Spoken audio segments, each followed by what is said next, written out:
आज सभेचा तिसरा, मी शेवटचा म्हणणार नाही, परंतु तिसरा दिवस. त्या 3 दिवसामध्ये एक गोष्ट आम्हाला स्पष्टपणे समजली की आम्हाला देवाची गरज आहे. जसं आम्हाला अन्न, वस्त्र, निवारा, सकाळी उठल्यावर जेवण लागतं, जगण्यासाठी श्वास लागतो, या गोष्टी जर आमच्याकडे नसतील तर आम्ही जिवंत राहू शकत नाही. ही आमची धारणा आहे. परंतु कधी कधी या सगळ्या गोष्टी आमच्याकडे असतात तरी मनामध्ये कुकळे असते, निराशा असते, भीती असते. प्रचंड दडपणी खाली मनुष्य जीवन जगत असतो. एक अनामिक भीती. मग ज्याच्याकडे पैसा आहे, ज्याच्याकडे नोकरी आहे, ज्याच्याकडे आरोग्य आहे, पत्नी आहे, लेकर आहेत, घर आहे, प्रपंच आहे, सगळं आहे,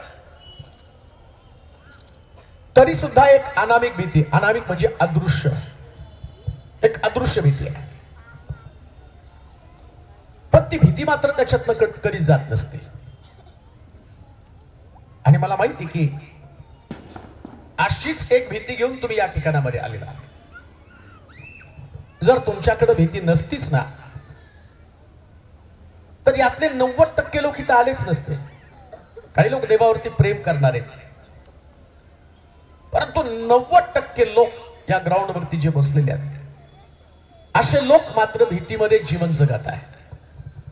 भीती आहे बरं का. उद्याच्या प्रश्नाची भीती आहे, तुमच्या लेकरांच्या भवितव्याची भीती आहे. आणि सगळं चांगलं असलं ना तरी सुद्धा आम्हाला मरणाची भीती आहे. आणि सगळ्यात जास्त भीती तर आम्हाला मरणाचीच आहे, नाही का. सगळं ठीक असतं, पण अचानक अशा घटना घडू लागतात. एखाद्या व्यक्तीचा मृत्यू झाला तरी आम्हाला असं वाटतं की तो मृत्यू मलाच येऊन गाठणार आहे. म्हणजे भीती माणसामध्ये कधी जात नाही. पण प्रभू येशू ख्रिस्त ज्यावेळेस त्याचं जन्म या पृथ्वी तलावरती झाला, त्यास देवदूतांनी जी पहिली सुवार्ता सांगितली आणि त्या सुवार्तेचा पहिला शब्द होता भिवू नका. त्याला माहिती की माणसाला या भीतीपासून सुटणं फार गरजेचं आहे. आणि येशू ख्रिस्त या जगामध्ये आल्यानंतर जर त्यानं पहिलं काम काय केलं असेल तर मनुष्यामधली भीती दूर करण्याचं काम केलेलं आहे. आज रात्री तशीच भीती तुमच्यातनं दूर होणं गरजेचं आहे. भय, प्रत्येक व्यक्तीला भय आहे, प्रत्येकाला. किती मोठी सत्ता त्याची असली ना, किती मोठ्या अधिकाराच्या पदावरती जरी बसला ना, तरी सुद्धा त्याला भीती आहे. मग या भीतीपासून सुटका मिळणार कशी? कोणी प्रार्थना केल्यावर भीतीपासून सुटका मिळेल का? अशी एखादी जादूची कांडी आहे जी फिरवल्यावर तुमच्यामधली भीती निघून जाईल. आणि ही भीती जन्मलेल्या लेकरापासून तर वृद्धापर्यंत प्रत्येक व्यक्तीमध्ये भीती आहे. तुम्ही बघा, लहान लेकरं झोपेमध्ये आपोआप डचकतात आणि रडायला सुरुवात करतात. त्यांना तर काहीच माहित नाही, भूत माहिती नाही, तुम्ही कोण आहे ते माहित नाही, तरी मी घाबरतात नाही का. आणि कधी कधी तुम्ही अचानक घाबरता. सगळं काही नॉर्मल असतं, छातीमध्ये धडधड होतं, घडतं कसं काय? अशी कोणती शक्ती जगामध्ये काम करत आहे ज्या शक्तीनं लहान लेकरापासून, नवीन जन्मलेल्या लेकरापासून तर वृद्धापर्यंत या सगळ्याला त्याने भीती नावाच्या या गोष्टीमध्ये अडकून ठेवलेला आहे. आणि येशू ख्रिस्त पुनरुत्थित झाल्यावर सुद्धा ज्या येशूने शिष्यांबरोबर 3.5 वर्ष राहिला, परंतु पुनरुत्थानानंतर येशू ख्रिस्तानी शिष्यांना दर्शन दिलं आणि म्हटलं, तुम्ही भिवू नका, तुम्ही भिवू नका. म्हणजे शिक्षण घेणारे येशूचे शिष्य. बरं, या शिष्यांना तो भिवू नका म्हणण्याची गरज पण नव्हती ना. त्यानं मेलेले जिवंत त्याच्यासमोर केलेले, मेलेले जिवंत केले त्याच्यासमोर. जे आंधळे, त्या आंधळ्यांना त्यांनी डोळे दिले. बरं, त्यांना भविष्याची चिंता म्हणावी लहान मुलाकडनं 5 भाकरी 2 मासे घेऊन हजारो लोकांना तृप्त केले. म्हणजे आता त्यांच्याकडे भीती असणं म्हणजे असायलाच नको आहे. भीती त्यांच्यामध्ये नकोच आहे. पण तरी सुद्धा हे लेकरं फिरू देऊ नका बरं का, त्यांना बसवा. आणि ज्यांना फिरायचे त्यांना आधीच बाजूला काढून ठेवा. अजिबात बागेत फिरल्यासारखं फिरू द्यायचं नाही. बस एका जागी. भीतीपासून आम्हाला सुटका मिळणं फार गरजेचं आहे. पण मिळणार कशी सुटका भीतीपासून? कशी मिळणार आहे? ज्या हॉस्पिटलमध्ये तुम्ही ट्रीटमेंट घ्यायला जाताना डॉक्टरकडे मोठ्या आशेनं पैसे देता, त्याला सगळं करता, आणि डॉक्टरचा शेवटचा डायलॉग असतो नाही का, अब तुम्हें दवा की नाही दुआ की जरूरत आहे, नाही का. प्रत्येक हॉस्पिटलमध्ये एक मंदिर असतं. काही हॉस्पिटलमध्ये वचनं पण लावलेली असतात. आणि आम्ही काय करतो माहिती का, पहिले मंदिरात जाण्याच्या ऐवजी आम्ही पहिले डॉक्टरकडे जातो, पैसे खर्च करतो, आणि मग डॉक्टर आम्हाला मंदिराकडे पाठवतो. तो म्हणतो अब दवा नाही दुआ काम करेगी. किती विचित्र लोक नाही का आम्ही. पण ज्यावेळेस मनुष्य त्या मृत्यूच्या शय्येवरती पडतो ना, आता त्याला कळतं वाचवणारं कोणीच नाही. त्यावेळेस त्याची भीती दूर करण्यासाठी तो हॉस्पिटलमध्ये असणाऱ्या एका छोट्याशा मंदिरामध्ये जाऊन तिथे देवाला आळवणी करत असतो, विळवणी करत असतो. आज जे मी तुम्हाला सांगणार आहे त्याच्यानं 100% तुमच्या जीवनातली भीती निघून जाणार आहे. 100% भय तुमच्यामध्ये असणारच. एक गोष्ट आम्ही वाचणार आहोत पवित्र शास्त्रामध्ये. त्याच्या अगोदर मला तुम्हाला सांगायचंय, सर्व जग आज एका भीतीदायक वातावरणामध्ये जीवन जगत आहे. काही लोकांना आपल्या उत्पन्नामध्ये घर कसं चालवायचं याची भीती, बरं का. मला माहिती इथं बसलेले आहेत, काहींच्या लेकरांची लग्न असतील नाही का, त्या लग्नाला पैसा कसा उपलब्ध होईल याची पण त्यांना चिंता आहे. त्याची भीती त्यांना आहे. काहींच्या मुली सुना प्रेग्नंट आहेत आणि त्यांना मोठा प्रश्न पडला, हॉस्पिटलमध्ये गेल्यानंतर डॉक्टर काय सांगतील. राज्यकर्ते सुद्धा भीतीच्या वातावरणाखाली वावरत आहे. विरोधी पक्ष असू द्या, सरकारमधला पक्ष असू द्या. विरोधी पक्षाला कसली भीती आहे, कोणत्या मंत्र्याचं नाव जाहीर होऊन त्याच्यावरती ईडी कारवाई करेल आणि कोण जेलमध्ये जाईल.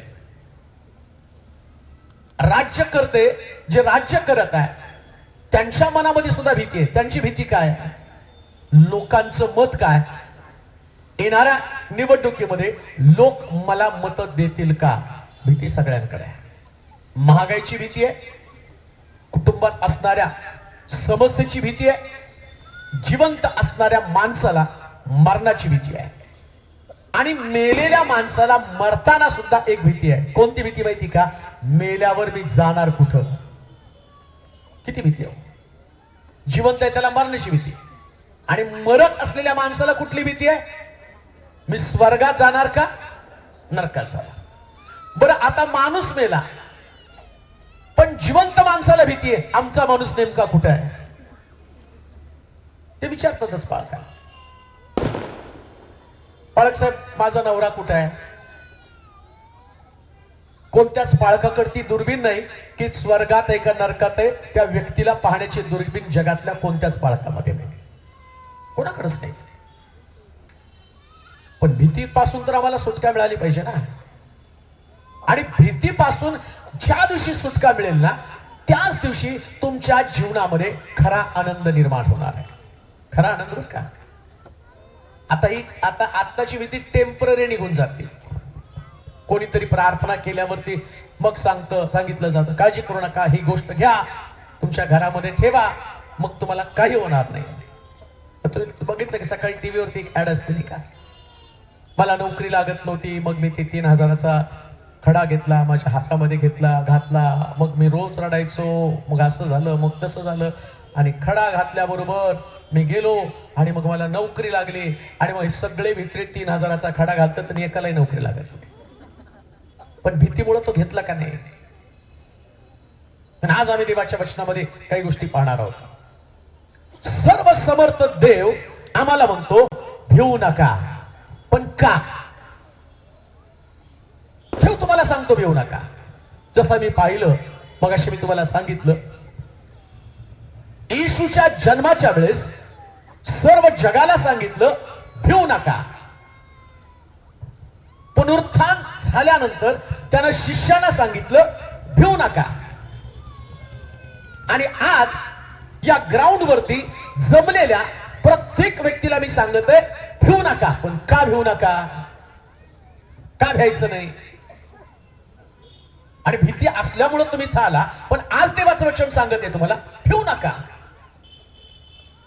मग अशी कोणती गोष्ट आहे जी तुमच्या मनातली भीती घालवून टाकणार आहे? तुमच्या मनातली भीती, आमच्या मनामध्ये असणारी भीती जाणं फार गरजेचं आहे. अजून एक गोष्ट मला सांग,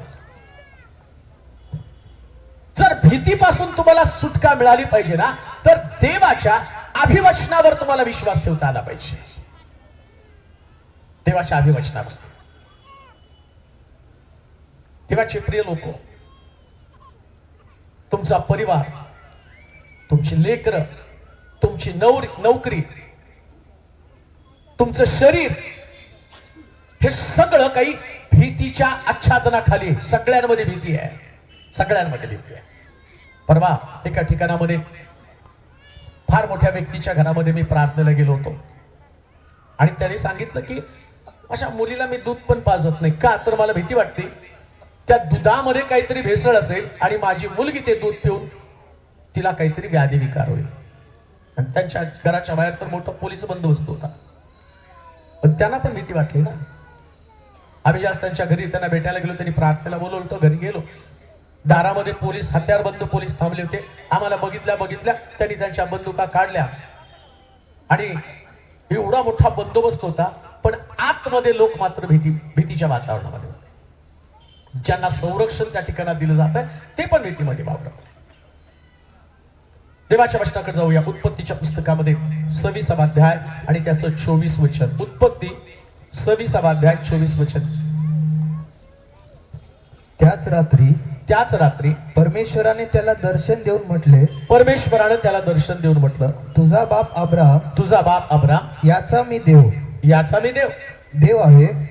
आहे. भिवू नकोस, कारण मी तुझ्या बरोबर आहे.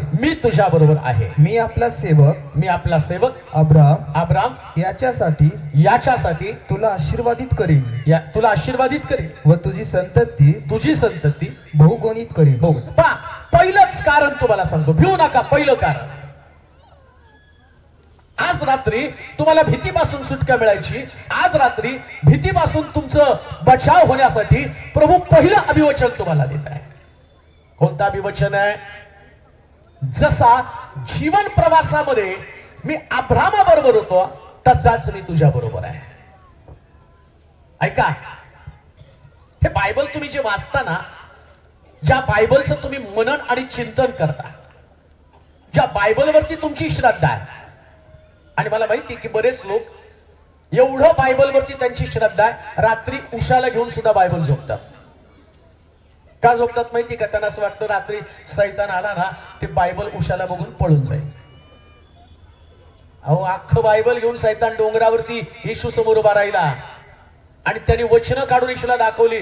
असं लिहिलंय, तू वरून उडी मारली तर देवदूत तुला हातावर जलून देतील आणि तुझ्या पायाला धोंड्याची ठेच लागू नये. सैतान या बायबलला घाबरून जातो, म्हणून उशाखाली घेऊन झोपण्यामध्ये मजा नाही. या अभिवचनावर तुमचा विश्वास असला पाहिजे. अभिवचन काय सांगतं? जीवन प्रवासात मी तुझ्या बरोबर आहे. ऐका बरं का, आता या वचनावर विश्वास ठेव.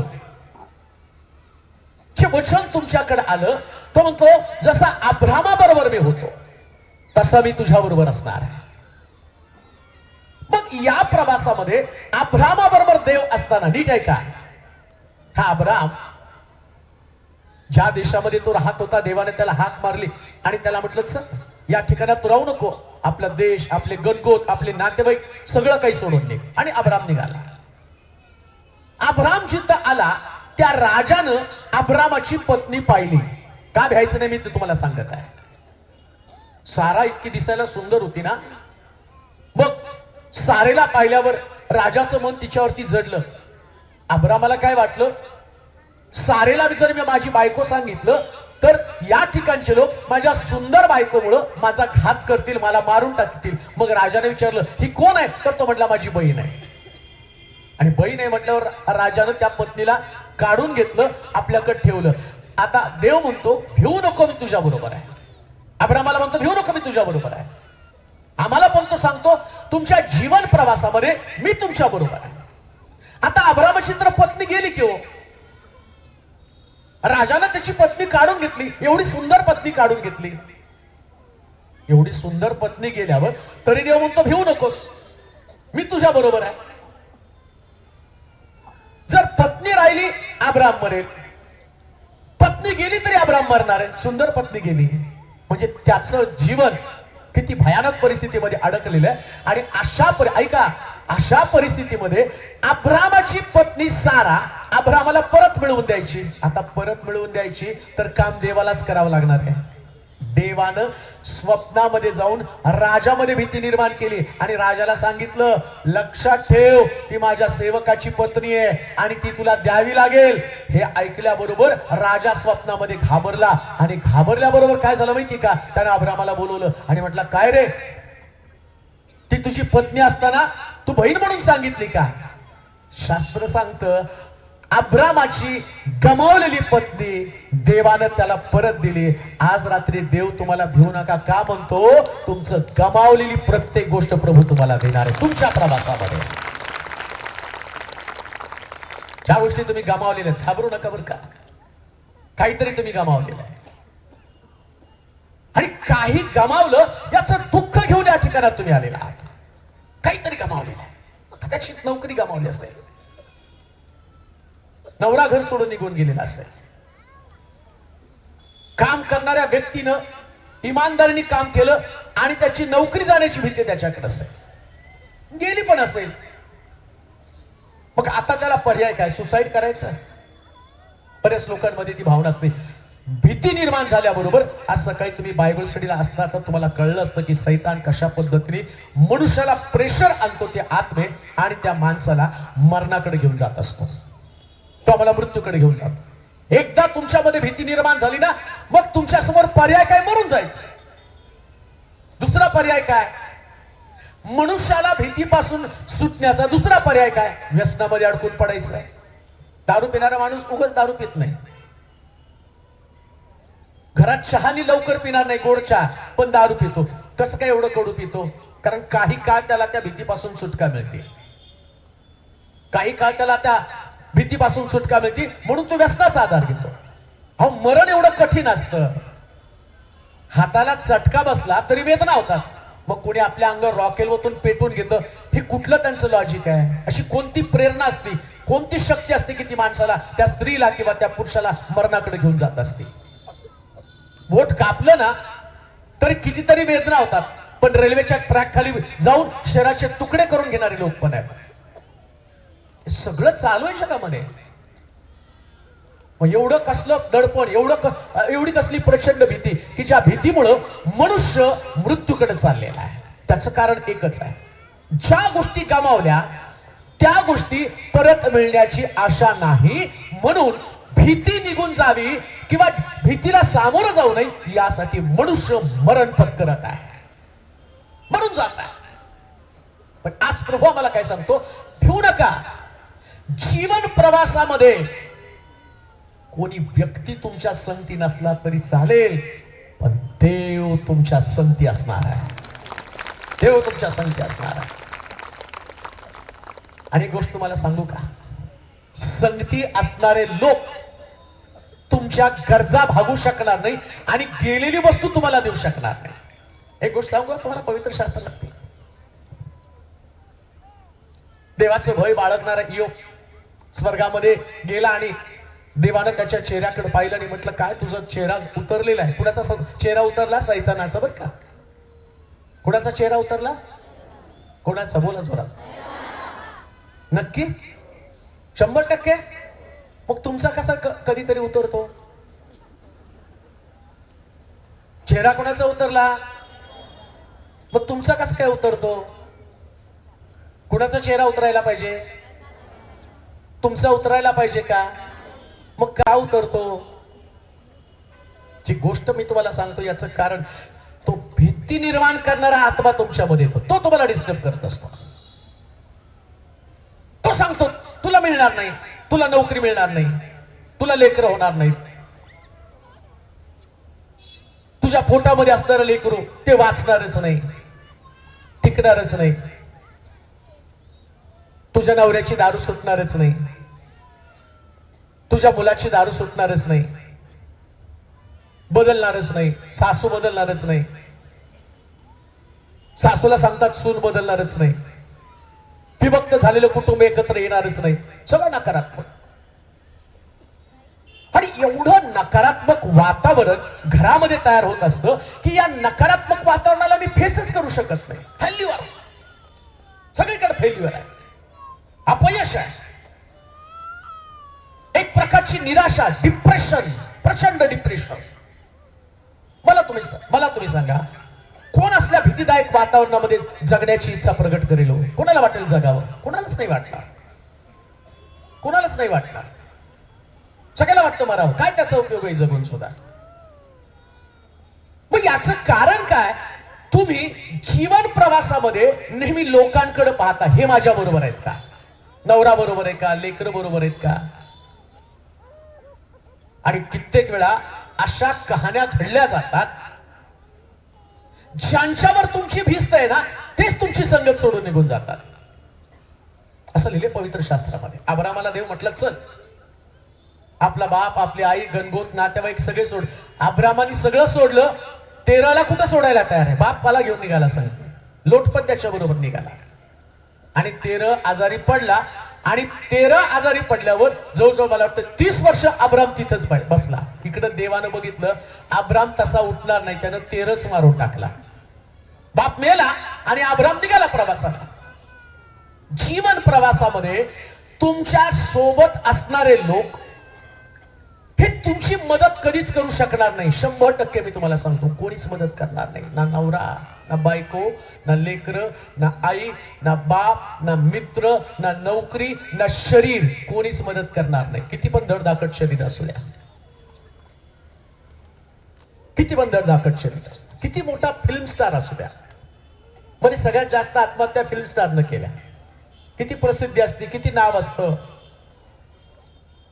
तो सुदेश काय सुशांत, हा, मी बघत नाही त्यामुळे मला माहित नाही, पण वाचतो बरं का. नाही तुम्ही म्हणाल बघता काय पाळक साहेब, कोणता बघाव सांगा आम्हाला पण जरा. बघत नाही बरं का, इंटरेस्ट पण नाही त्याच्यात. ते काय फार रंग लावलेले चेहरे बघत बसायचे त्यांचे.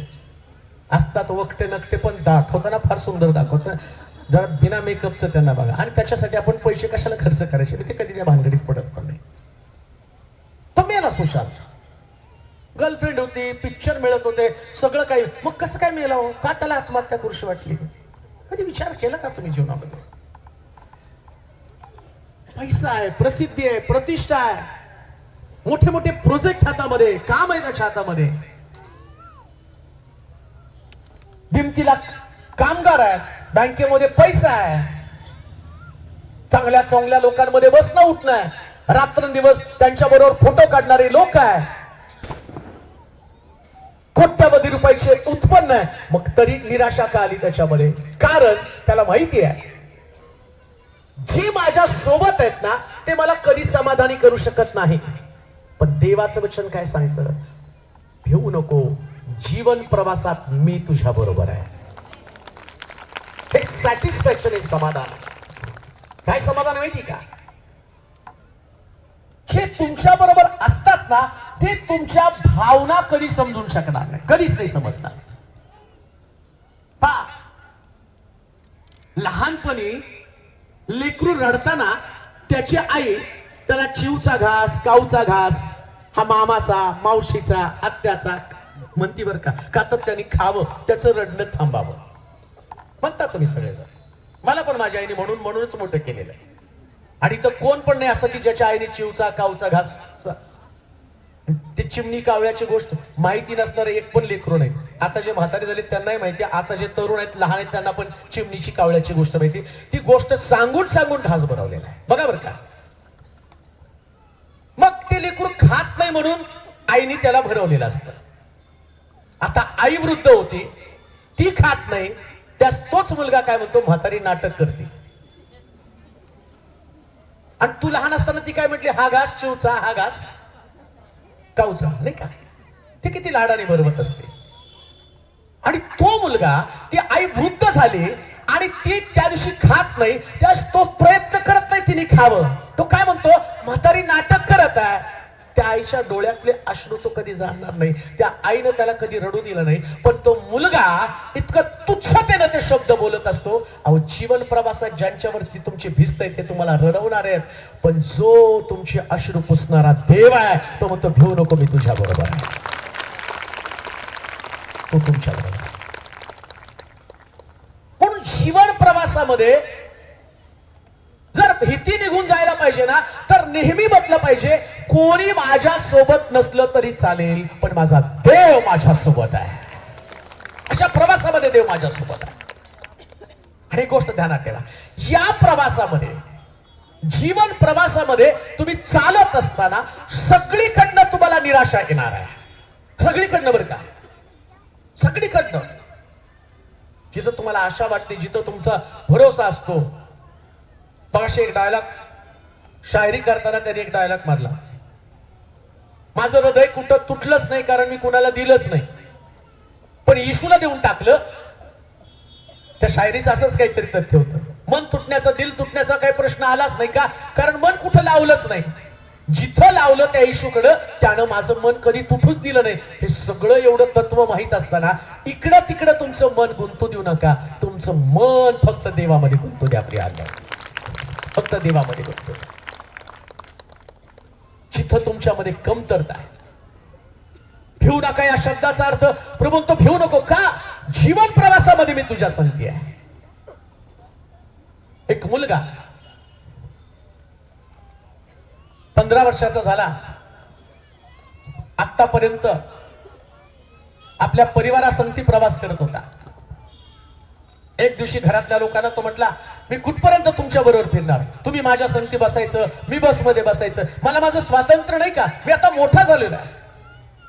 आणि मोठा झालोय तर आता माझ्या प्रवासाला मला एकटं जाऊ द्या, मला जायचंय बाहेर गावाला, तुम्ही नका येऊ माझ्या बरोबर. आता आई वडिलांना त्याची काळजी वाटत होती. त्या पोरीला बसवा, सारखी उठती बसते, ती बसवा एका ठिकाणी, तिला असलं कौतुक नकोच, बस एका जागी, नाही तर जा घरी. 5 मिनिटं बसू शकत नाही, कशी लेकर आहेत. असली बागेत फिरायची सवय लेकरांना बिलकुल लावू नका, बरं का, बिलकुल नका. तो मुलगा, त्याच्या बापानं त्या मुलाला म्हटलं, ठीक आहे, आजपर्यंत तुला सांभाळलं, तुला म्हटलं सगळीकडे घेऊन गेलो का, तर मला तुझी काळजी होती, पण आता तू इंडिपेंडेंट झालेला आहे आणि तुला वाटतं की तुझा बाप, तुझी आई तुझ्या संगती नको. ते म्हटलं, ठीक आहे, तू गाडीमध्ये बस आणि जा. आणि मुलाला एवढा आनंद झाला की चला आता एकटा प्रवास करणार आहे, आई बाप नाही टोकायला, काय लागेल ते खाणार, गाडीमध्ये कुठं बसायचं तिथं बसणार, सगळं काय एकटेपणाने. आता लेकरांबरोबर आई बाप असले तर मुलांना थोडंसं प्रेशर येतं, नाही का, कुठं बघायचं, ते बघायचं, खिडकीत बघू नको, इथं हात घालू नको, तिथं करू नको, हे तिथं चढ, इथं बस, तिथं बस, तोंड बाहेर काढू नको, हे बाहेर काढू नको.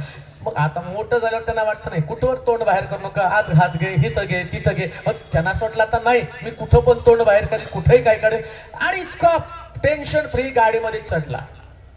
आता गाडीमध्ये चढल्यावर त्याचा पहिला प्रवास, गाडीत चढेपर्यंत इतका एन्जॉय करत होता, मी एकटा आहे, माझ्याबरोबर कोण नाही. गाडीमध्ये बसल्याबरोबर जेव्हा त्यानं लोकांचे चेहरे पाहायला सुरुवात केली, सगळे लोक त्याला भीतीदायक वाटले. त्याला वाटलं की तो मला घात करणार आहे, हा मला घात करणार आहे. लोकांचे डोळे लाल, कोण दारू पिलेला आहे, कोण रागाने बघत आहे, कोण एकमेकाला दुसऱ्या देते, वादविवाद. त्याला प्रश्न पडला, याच गाडीनं माझ्या बापावर प्रवास करत असताना हे मला कधीच दिसलं नाही, आज मला ते का दिसत आहे. त्याच त्याच्या लक्षात आलं, गाडीत प्रवास करताना बाप होता ना, माझा बाप माझ्यासाठी एक संरक्षण होतं, आता ते माझं संरक्षण आहे. आणि मग तो बसून रडायला लागला, आपल्या बापाला मिस करायला लागला. त्याचा बाप त्याच गाडीमध्ये मागच्या सीटवर बसला होता, तो पाठीमागून येतो आणि त्याला म्हणतो, भिवू नको, तुझा बाप तुझ्या गाडीमध्ये आहे, तुझा बाप तुझ्या गाडीमध्ये आहे. एकटे चालाल ना, तुमच्यामध्ये भीती राहील. खूप कठीण लोक आहे, सगळीकडे फसवणूक आहे, कोणीच तुम्हाला आपलंसं करणार नाही.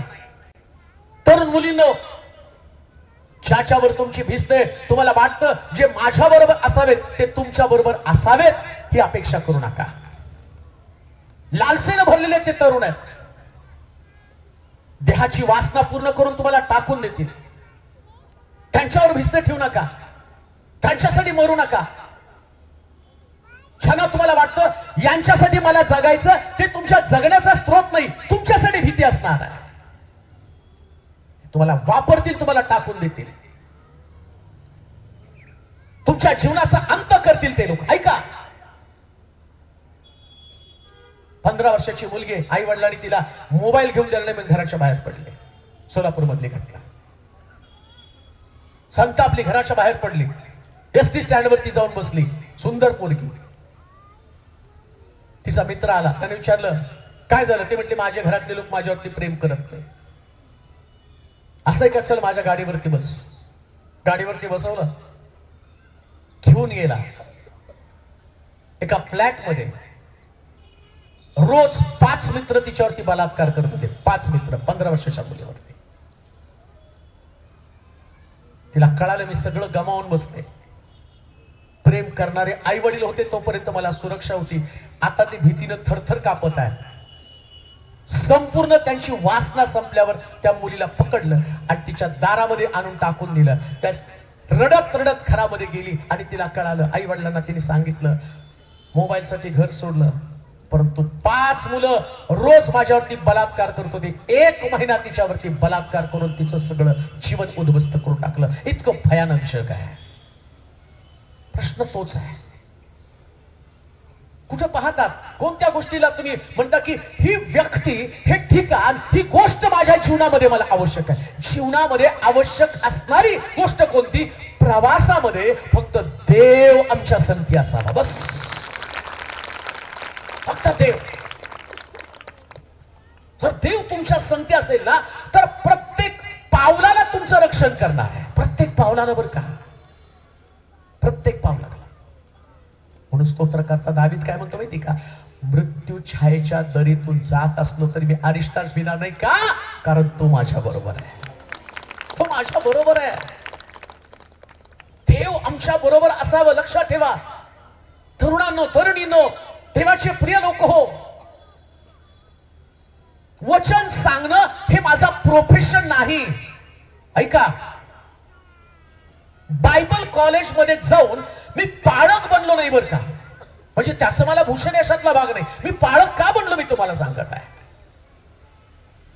एमकॉम ची परीक्षा मी दिली.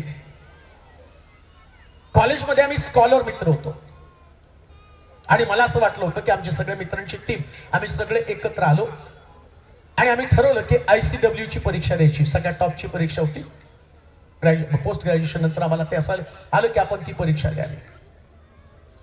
मग जो रँक, पहिल्या रँक मधला जो माझा मित्र होता आणि दुसरा एक माझा मित्र होता, की त्याच्याकडे जाऊन आम्ही चर्चा करणार होतो की रूम घेऊ, भाडं भरू, अभ्यास करू आणि उत्तम रीतीने सगळं आपलं करिअर घडू. कारण घरामध्ये वडील दारू पिणारे, आई धुणं भांड्याचं काम करणारी, दुसरा भाऊ जो होता, मोठा भाऊ तो मवाली होता, तो मारामाऱ्या करायचा. धाकटा भाऊ होता, तो तलवार घेऊन रस्त्यावरती फिरायचा. सगळं घरामधलं सगळं घाणेरडं वातावरण. मग वाटलं की काहीतरी बाहेर पडायचं तर चांगलं काहीतरी केलं पाहिजे. मग शिक्षण घेत होतो.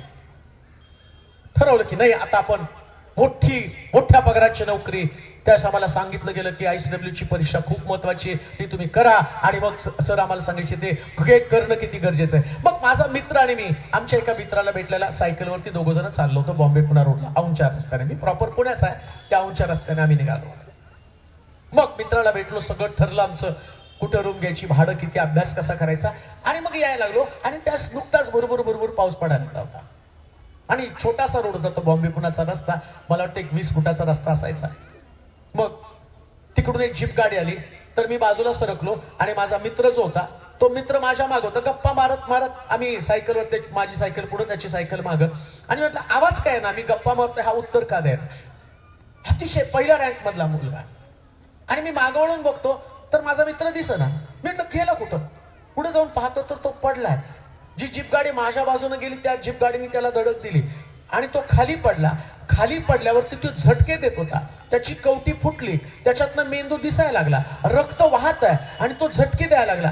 आणि तिथं पहिल्यांदा मला रडायला आलं. मी म्हटलं जो रँक मध्ये येणारा पोरगा आता तो मृत्यूच्या शय्येवरती पडलेला आहे, आता त्याचा मृत्यू होणार आहे आणि तो झटके देत आहे, याला वाचवणारं कोणी नाहीये. अरे हा आणि मी काही वेळापुरती आमचे विचार होते की आपण एवढं शिक्षण घ्यायचं, पुढे जायचं, मोठं व्हायचं. एका क्षणामध्ये स्वप्न जमिनीवरती आहे, स्वप्न मरत आहे आणि या मरणाऱ्या स्वप्नाला वाचवणार कोण आहे? वाचवणार कोण आहे? नामधारी ख्रिस्ती म्हणून जीवन जगणारा व्यक्ती. त्या ठिकाणात पहिल्यांदा असं वाटलं आता देवाला आरोळी मारावी. जर देव आहे तर माझा मित्र वाचेल. तिथं गुडघे टेकले आणि प्रभूकडे प्रार्थना केली. पाऊस पडत आहे, रिक्षा जवळून जात आहे, लोक पाहत आहे, कोणी वाचवायला तयार नाही. म्हटलं कोण वाचवणार आहे? कोण वाचवणार आहे? आता त्याच्या घरातले लोक मला दोषी ठरवतील की तू त्याला नेलं, तू वाचला आणि माझा मुलगा मेला. हे असंख्य प्रश्न आणि सगळ्यांचे चेहरे आणि असणारे वादाचे प्रसंग, सगळ्या गोष्टी माझ्यासमोर चित्रासारख्या दिसायला लागल्या. आता कसं होणार आहे? आणि तिथं गुडघे टेकले, रडायला लागलो जोर जोरात. काय गुडघे टेकले प्रार्थना केली माहिती का? देवा, कालपर्यंत मी तुझ्या अस्तित्वावर शंका निर्माण करणारा व्यक्ती होतो. खरंच देव मला कधीच पसंत नव्हता. ख्रिस्ती कुटुंबातला जन्म होता, चर्चला जाणारा व्यक्ती होतो, पण मला देव ही संकल्पना कधीच आवडली नाही. मला कधी देव आहे ही गोष्टच मी मान्य करत नव्हतो. कधीच वाटलं नाही देव आहे. घरातल्यांना मी वेड ठरवायचं. वर्षानुवर्ष ऐकतो प्रभू येशू ख्रिस्त येणार आहे, असलं काय नसतंय, हे वेडे आहेत लोक. पण चर्चला जात होतो आणि त्यावेळेस तो माझा मित्र रस्त्यावरती पडून मरत होता ना, त्यावेळेस मी देवाजवळ प्रार्थना केली, ऍटलिस्ट एक रिक्षा थांबू दे. कोणी रिक्षावाला थांबत नव्हता, कोणत्या झंझटमध्ये पडणार आहे, त्या काळातली परिस्थिती भयानक होती. प्रार्थना केली, तेवढ्यात एक रिक्षावाला आला. त्याने पॅसेंजर उतरवले, मित्राला मी रिक्षामध्ये टाकला, पुण्यातल्या एका हॉस्पिटलमध्ये घेऊन गेलो. हॉस्पिटलमध्ये ठेवलं, अनकॉन्शियस कोमामध्ये. डॉक्टर म्हटले त्याची गॅरंटी नाही, वाचेल याची शाश्वती नाही. आणलं, छान केलं, प्रयत्न करू. त्या रात्री लॉनवरती बसलो हॉस्पिटलच्या बाहेर, रडत होतो रात्रंदिवस. प्रभू याला वाचव. शेवटचं माझं वाक्य होतं, याला वाचव. हा वाचला तर हे जीवन सेवेसाठी देऊन टाकेल. मी तुझ्या अस्तित्वावर विश्वास ठेवेल. 15 दिवसांनी शुद्धीवर होऊन घेऊन तो बरा झाला आणि प्रभूच्या सेवेला जीवन समर्पित केलं. म्हणून तुम्हाला सांगतो, बायबल कॉलेजचा पाळक नाही, अनुभवाचा पाळक आहे. अनुभवाचा पाळक आहे. काय अनुभव माहिती का? जगामध्ये जीवन प्रवासामध्ये देव असेल तर मृत्यूमधून पण तो बाहेर काढणार आहे. हा अनुभव आहे, हा अनुभव आहे. म्हणून मरणाची पण कधी भीती नाही वाटली मला, कधीच वाटली नाही, वाटत पण नाही मला मरणाची भीती. अहो, ज्याच्या बरोबर देव आहे, येशू म्हणतो मार्ग, सत्य आणि मग तुमच्या बरोबर काय आहे? येशू म्हणजे काय तुमच्या बरोबर? जीवन. काय तुमच्या बरोबर? मग मरणाची भीती का? देव तुमच्या बरोबर आहे म्हणजे जीवन तुमच्या बरोबर आहे. मग जीवन तुमच्या बरोबर असताना मारणार कोण आहे? दुसऱ्या भाषेत मी तुम्हाला सांगेन, तहानेची भीती त्या व्यक्तीला असते ज्याच्याकडे पाणी नाही. बरोबर आहे की नाही? तहान लागली तर कसं व्हायचं? घरात तुम्ही बाटल्या घेऊन निघता का नाही? तुम्हाला भीती नसती. पाण्याची बाटली आहे, रस्त्याने चालली तरी पाणी मिळणार आहे का? बाटली माझ्याकडे आहे. तसं जीवन तुमच्या बरोबर आहे. रोज रात्री तुम्ही प्रार्थना करता, देवा माझ्या बरोबर थांब. सकाळी उठल्यावर तुमची प्रार्थना, देवा माझ्या संगती राहा. आणि देव तुमच्या संगती असताना पण तुम्ही भीतीमध्ये आहात का? कारण तुमचा विश्वासच नाही. तुमच्या जीवन प्रवासामध्ये देव तुमच्या संगती आहे. विश्वास ठेवा. विश्वास काय ठेवायचा? देव माझ्या संगती आहे, जे गमावलं ते मला परत मिळणार आहे. आमेन म्हणाल का? गमावलं ते अब्रामाला त्याची बायको मिळाली का नाही? परत मिळाली का नाही? मग तुमचं काय गेलं? विचार करू नका काय गेलं. देव देणार आहे यावरती विश्वास ठेवा. देव देणार आहे, देणार आहे. ते 100% देव देणार आहे. या प्रवासामध्ये देव तुमच्या संगती असणं फार गरजेचं आहे. मला खूप गोष्टी तुम्हाला सांगायच्या, पण मला माहिती की आपल्याकडे वेळ कमी, आपण पटपट पुढे जाणार आहोत. देव आमच्या संगती असणारे. पहिले राजे 17वा अध्याय आणि त्याचं 13 वचन वाचणार आहोत. पहिले राजे 17वा अध्याय त्याचं 13 वचन. पहिले राजे 17वा अध्याय 13 वचन.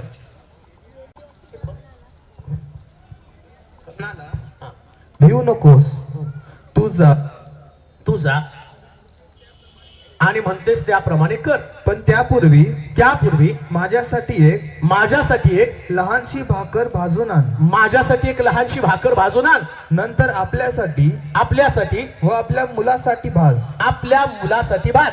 इस्रायलाचा देव परमेश्वर म्हणतो परमेश्वर पृथ्वीवर पर्जन्यवृष्टी करील. त्या दिवसापर्यंत तुझे पिठाचे मडके रिकामे होणार नाही.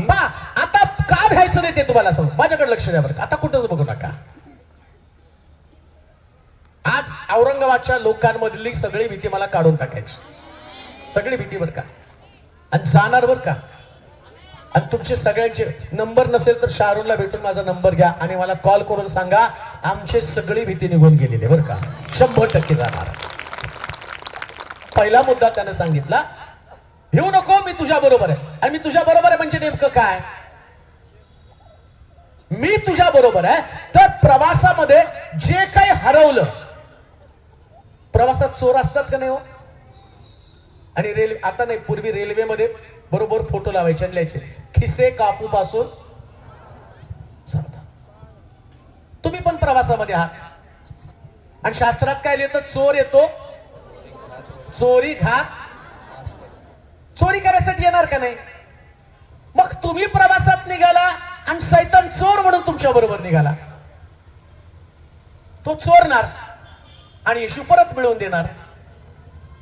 येते का लक्षात? चोरी होणार नाही असं होणारच नाही. काहीतरी चोरलं जाणार. पण प्रवासामध्ये ऍश्युरन्स काय आहे? खात्री काय आहे? देव चोरी गेलेली प्रत्येक गोष्ट मला परत मिळवून देणार आहे. म्हणून काय चोरीला गेलं याचा विचार करू नका. इन्शुरन्स कंपनी असते नाही का, ते सांगतात. मला पण नवीन मोबाईल घेतल्यावर घेऊन गेला, नीलूच घेऊन गेला, आता तो नाहीये. आणि घेऊन गेल्यावर ते कंपनीवाले फार हुशार असते. साहेब तुमचा मोबाईल चोरीला गेला तर 2200 रुपये घाला, 25,000चा मोबाईल आहे. कंपनी तुम्हाला 22,000 25,000चा मोबाईल परत देणार आहे. पटकन 22,000 रुपये देऊन टाकले. मोबाईल तर चोरीला गेलाच नाही, पण गॅरंटी होती ना चोरीला गेला तर परत मिळणार आहे. परत ते सांगतात. गाडी घेतल्यावर ते सांगतात, तुमच्या गाडीला कोणी धडकलं आणि तुम्ही मेला तर त्याचे पैसे मिळणार. समोरचा मेला तरी तो समोरचाही मरत नाही, तुम्ही मरत नाही, पैसे तर गेले का नाही. पण तुम्हाला खात्री पाहिजे असती काय, की असं घडलं तर मला भरपाई मिळाली पाहिजे. इन्शुरन्स कंपनी भरपाई देताना माग पुढं पाहिल, पण देव भरपाई देताना जेवढं गेलं त्याच्या दुप्पट तुम्हाला परत देतो. असं उदाहरण योबाच्या पुस्तकामध्ये, योबाचं जेवढं गेलं देवाने त्याच्या दुप्पट त्याला परत केलेले, ही खात्री तुम्हाला असली पाहिजे. दुसरी गोष्ट आता मी वाच, एलिया म्हणतो परमेश्वर असं म्हणत आहे. ऐका, कोण म्हणत आहे? परमेश्वर.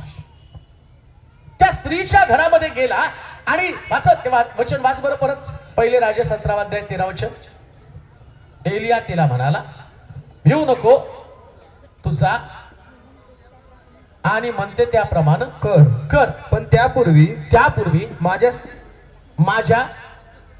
माझ्यासाठी एक लहानशी भाकर भाजून आण. आपल्यासाठी आपल्या मुलासाठी भाज. इस्रायलाचा देव परमेश्वर म्हणतो परमेश्वर पृथ्वीवर पर्जन्यवृष्टी करेल. त्या दिवसापर्यंत तुझे पिठाचे मडके रिकामे होणार नाही. भिऊ का प्रभू म्हणतो तुम्हाला भिवू नका. आवर्षण असेल, दुष्काळ सगळीकडे असणार आहे, महागाई सगळीकडे असणार आहे, कमतरता सगळीकडे असणार आहे, उणिवा सगळीकडे असणार आहे, भीती सगळीकडे असणार आहे. तुम्हाला तुमच्या शेजारच्या घरामध्ये पुष्कळ दुःख पीडा दिसेल, आजार पण सगळीकडे असणार आहे, कमतरता असणारच आहे. पण जिथं चणचण आहे ना, तिथं परमेश्वर काय सांगतो, सगळ्यांचं गाडगं रिकामं राहील, पण तुमचं गाडगं कधीच रिकामं राहणार नाही. म्हणून तुम्हाला द्यायचं नाही, हो द्यायचंच नाही तुम्हाला. का तर तुमच्यावर देव आहे. एलिया त्या बाईच्या घरामध्ये जात, ऐका बरं का, आता हे लय आवडतं सगळ्याला नाही का. बाळक साहेब बरं झालं सांगितलं, आमचं गाडगं या ना आमच्या घरात, प्रार्थना करा, आम्ही आमचं टोपलं तुमच्याकडे आणून देतो आणि त्याच्यावर प्रार्थना करा आणि आमचं टोपलं भरून टाका. तसं नाही भरत, ते भरण्याची एक प्रोसेस आहे. कुणाला अभिवचन देतो ते ऐका बरं का, औरंगाबादच्या लोकांनो. एलिया त्या विधवेच्या घरामध्ये गेला आणि विधवेच्या घरामध्ये गेल्यावर त्या विधवा स्त्रीची परिस्थिती त्याने बघितली. 2 काटक्या घेऊन चालली होती. किती काटक्या? 2 काटक्या. आणि देवानं त्याला सांगितलं, जा त्या विधवेच्या घरामध्ये तुझं पालन पोषण करण्याची जबाबदारी सोपवलेली. ऐका, तुमच्या घराची परिस्थिती देव तेव्हा बदलणार आहे, तुम्ही त्या सारखं त्या ठिकाणच्या विधवेसारखं असाल. देवाचे जे सेवकगण या ठिकाणात आहे, त्या सगळ्या सेवकगणांसंबंधानं मी सांगत आहे. आणि मला खूप आनंद वाटतो, मी केव्हा पण आलो ना, हे सर्व संतगण येतात, भेटतात, इतके प्रीतीचे वातावरण खूप चांगले आहेत. औरंगाबादचे सगळे पाळक, सगळ्या पाळकांवर माझं खूप प्रेम आहे, त्यांचं पण माझ्यावर भरपूर प्रेम आहे. बालेराव पास्टर तर नेहमी सांगतात, आजारी पडून दवाखान्यात दिसू नका. मी पण त्यांना सांगतो, दिसणारच नाही दवाखान्यामध्ये, कारण माझ्यावर देव आहे, त्याचं नाव यहोवा राफा आहे, तो आरोग्य देणारा देव आहे. 39 माराच्या फटक्यामध्ये निरोगी करण्याची ताकद आहे, तो माझ्या सांगते. मग मी कशाला हॉस्पिटल? अहो, माझ्याकडेच डॉक्टर येतात माझ्यासाठी प्रार्थना करा म्हणून सांगायला. त्यांनाच त्यांच्या औषधावर विश्वास नाही आणि मी कशाला त्यांच्याकडे जाईल. ते मला येऊन म्हणतात आमच्यासाठी प्रार्थना करा, आम्हाला बरं व्हायचंय. मग मी कशाला त्यांच्याकडे जाऊन म्हणेल आम्हाला बरं करा? ऐका, कधी तुमची चणचण दूर होणार आहे, कधी तुमच्या बरोबर देव असणार, ही गोष्ट मी तुम्हाला सांगत आहे. इथं एलिया त्या विधवेच्या घराकडे गेलेला, विधवेच्या घरामध्ये गेला आणि विधवेला एलियाला काय सांगतो, त्या बाईच्या घरामध्ये मी तुझं पालन पोषण करण्याची जबाबदारी तिच्यावरती सोपवली. कुणावरती? विधवेवरती. आणि कोणत्या विधवेवरती? जिच्या घरामध्ये 2च काटक्या होत्या.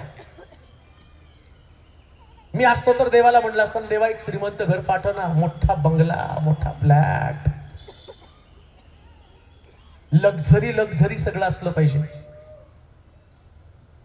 आणि एलियाला पण झाडा खालून गेल्यावर त्याला वाटलं असं, कोणतरी विधवा रिटायर आणते असतील, भरपूर पैसे मिळालेले असतील, त्यांच्याकडे प्रभू मला पाठवत. विधवेच्या घरामध्ये बरं झालं, विधवा आहे, लेकरं विकरं नाही, म्हणजे भरपूर पैसा असेल, आता ती माझी तरतूद. ते गेल्यावर शब्द डायलॉगच बदलला. 2 काटक्या आणि चिमुडभर पीठ. तरी डोक्याला हात मारला असं, तरी डेअरिंग केलं त्याने. काय डेअरिंग केलं? बाई पाणी घेऊन ये ना. पण त्या विधवेची मला खरंच धन्य मी तिला म्हणेल. का? कारण घरामध्ये दारिद्र्य असताना सुद्धा तिनं या सेवकाला पाणी देण्यासाठी कुठल्या प्रकारची काकू केली नाही. औरंगाबाद मध्ये असे लोक असू द्या, घरात दारिद्र्य असू द्या, पण सेवकाला पाणी पाजणारे लोक या शहरामध्ये असले पाहिजे. कोणाबरोबर देव असणार आहे? कोणाला सांगतो देऊ नका, कोणाला म्हणणार आहे देऊ नका? ज्यांच्या घरामध्ये काहीच नाहीये, ऐका, काहीच नाही त्यांच्या घरामध्ये, 2च काटक्या. आज मी तुमची विचारसरणी बदलून टाकणार आहे. 2च काटक्या. आणि त्या घरातलं पीठ जे की मग ती 1 भाकर मी बनवणार, मी खाणार, माझा मुलगा खाणार आणि मरून जाणार. संपलं आमचं, आता काहीच राहणार नाही, काहीच फ्युचरचं प्लॅनिंग नाहीये. मुलासाठी काही का तरतूद पण करून ठेवली. ऐका, विश्वास असणारे लोक, प्रभूचे निवडले लोक म्हणून आम्ही चालत असताना आम्ही आमच्या भविष्याचा फार विचार करत असतो. खूप विचार आम्ही करतो. मला माहिती आहे, इथं गव्हर्नमेंट मध्ये काम करणारे लोक जे आहेत ना, सगळ्यांनी LIC काढलेली आहे.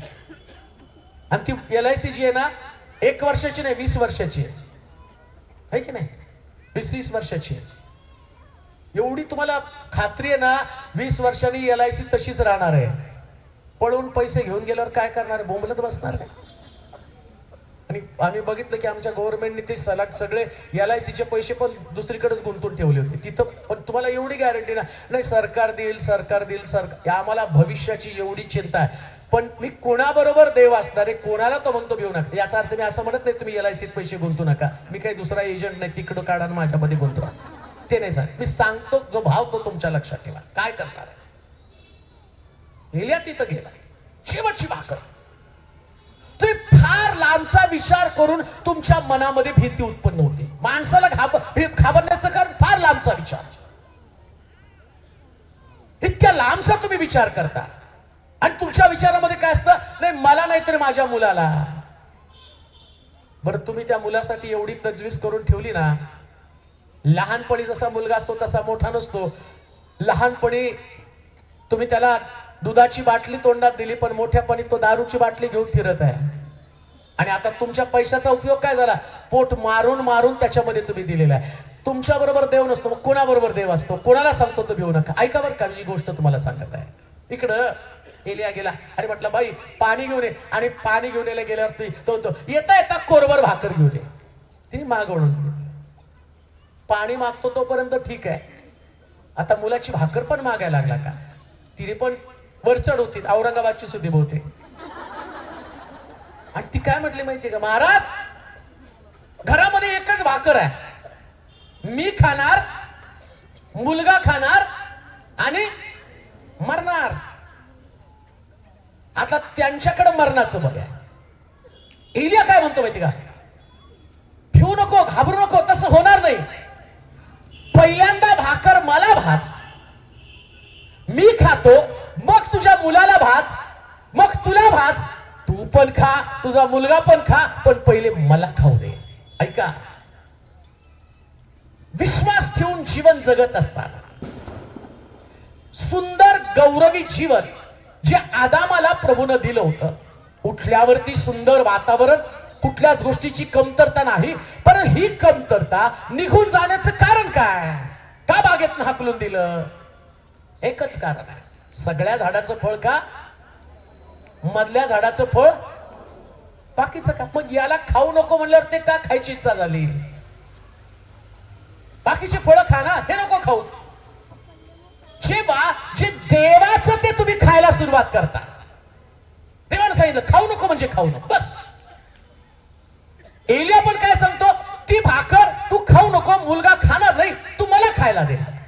ज्या शहरामध्ये ज्या सारफत या ठिकाणचं ते शहर ते गाव आहे त्या गावामध्ये एक विधवा आणि संपूर्ण गावासाठी म्हणण्यापेक्षा आज रात्री औरंगाबाद मधली भीती काढून या गावाला संपन्न करण्यासाठी किंवा या गावामध्ये असणाऱ्या परिवारातलं गाडग्यातलं पीठ आणि भांड्यातलं तेल न संपण्यासाठी एक उत्तम उदाहरण सांगत आहे. त्या विधवेनं काय केलं आपल्या मुलाची भाकर काढून एलियाला दिली.